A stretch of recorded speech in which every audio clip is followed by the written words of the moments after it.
Baik, di sini saya akan menjelaskan tentang latar belakang. Masa lansia adalah periode perkembangan yang bermula dari usia 60 tahun yang berakhir dengan kematian. Masa ini adalah masa penyesuaian diri atas berkurangnya kekuatan dan kesehatan, di mana masa ini juga ketika individu menata kembali kehidupannya. Menurut Nugroho, penurunan mental dan fisik pada lansia akan menyebabkan lansia memiliki ketergantungan yang cukup tinggi terhadap orang-orang yang berada di sekitarnya. Tergantungan itu adalah untuk memenuhi aktivitas lansia itu dalam kehidupan sehari-hari. Dalam hal ini, bimbingan konseling Islam tentunya untuk membantu mewujudkan tujuan hidup melalui sebuah nasihat, di mana kondisi lansia cenderung berpotensi menimbulkan masalah-masalah kesehatan fisik maupun kesehatan jiwa. Oleh karena itu, perlunya bimbingan dan konseling dalam membantu mengatasi permasalahan-permasalahan yang dihadapi, sehingga kehidupan dan keseharian lansia menjadi lebih efektif lagi, di mana lansia juga dapat berpikir bahwa dia masih berguna dan dibutuhkan oleh orang yang berada di sekitarnya, sehingga dia masih tetap berpegang teguh pada nilai-nilai agama. Bismillahirrahmanirrahim. Assalamualaikum warahmatullahi wabarakatuh. Saya Dwi Agatha. Saya akan membacakan tentang tujuan dan metode penelitian. Tujuan dalam observasi ini untuk mengetahui penerapan bimbingan konseling keagamaan untuk meningkatkan kebermaknaan hidup lansia di Panti Jompo Kasih Ibu Yayasan Beringin Bakti Cirebon. Metode penelitian ini termasuk pada penelitian kualitatif naratif yang dimana melalui teknik analisis data deskriptif dan dengan subjek penelitian lansia di Kasih Ibu Yayasan Beringin Bakti Cirebon. Di sana terdiri dari 4 lansia dan teknik pengumpulan data yang kami gunakan adalah penelitian melalui observasi dan wawancara. Terima kasih, mungkin dari saya cukup sekian. Assalamualaikum warahmatullahi wabarakatuh. Oke, baik, saya Milena Sofia. Di sini saya akan menjelaskan mengenai hasil penelitian serta pembahasannya.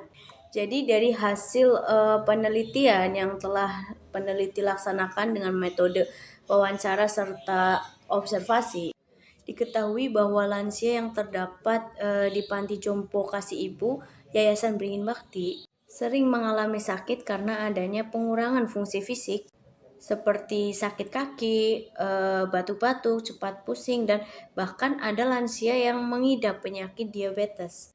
Dengan kondisi tersebutlah yang membuat para lansia di Panti Jompo tersebut tidak bisa memaksimalkan ibadahnya secara keseluruhan. Mereka lebih banyak atau lebih sering berbaring serta duduk-duduk santai, dan untuk memenuhi kebutuhan rohaninya mereka hanya bisa mendengarkan sebuah murotal yang disediakan oleh yayasan tersebut. Dengan hal demikian, peneliti mencoba untuk berinteraksi secara langsung terhadap lansia-lansia yang ada di panti jompo tersebut, guna untuk mendapati informasi yang lebih dalam. Dan alhasil memang para lansia tersebut dapat dikatakan memiliki tingkat keagamaan yang terbilang kurang. Karena selain faktor usia, ada pula faktor dari masa mudanya. Jadi para lansia tidak mendapatkan pendidikan yang cukup yang disebabkan oleh keterbatasan ekonomi. Jadi untuk mendapatkan pembelajaran tentang keagamaan pun mereka masih sangat kurang. Untuk itu, peneliti mencoba menjalin hubungan kepada lansia dengan mengaplikasikan bimbingan konseling keagamaan yang dilakukan dengan metode bimbingan kelompok dan dengan menggunakan teknik pemberian informasi. Informasi yang diberikan berkenaan tentang materi-materi religius seperti sabar, syukur, tawakal, sholat, serta doa-doa atau surat-surat pendek.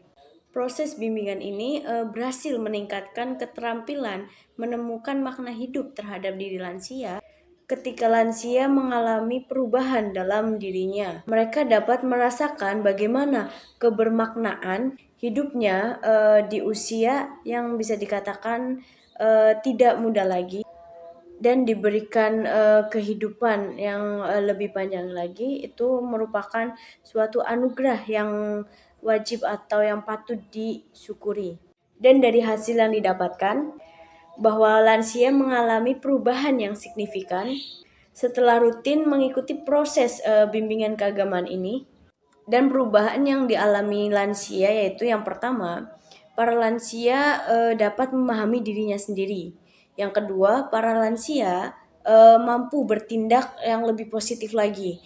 Yang ketiga, para lansia ini mampu melakukan pengakraban hubungan. Dan yang kelima, para lansia mampu melakukan ibadah yang lebih giat lagi dan lebih rajin lagi. Walaupun semuanya tadi belum dilakukan secara maksimal, namun para lansia ini mencoba melakukannya secara bertahap.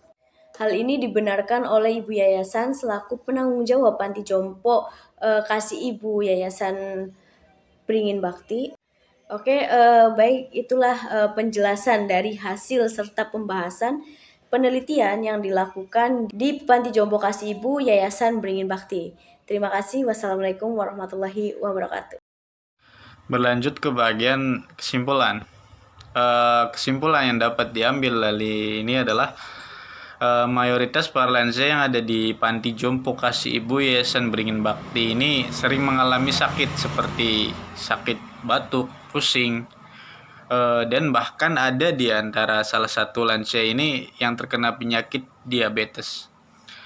Hal inilah yang menyebabkan kurang maksimal dalam menjalankan ibadah, maka perlu adanya proses bimbingan dan konseling untuk mengatasi permasalahan ini. Maka dilakukanlah proses bimbingan dan konseling sehingga para lansia ini mulai ada perubahan, mulai dari para lansia lebih rajin dalam melakukan ibadah, kemudian mampu memahami diri, mampu bertindak positif, dan melakukan pengakraban hubungan. Jadi para lansia ini mampu melakukan pengakraban sesama lansia lainnya. Mungkin demikian yang bisa disampaikan, kurang lebihnya mohon maaf.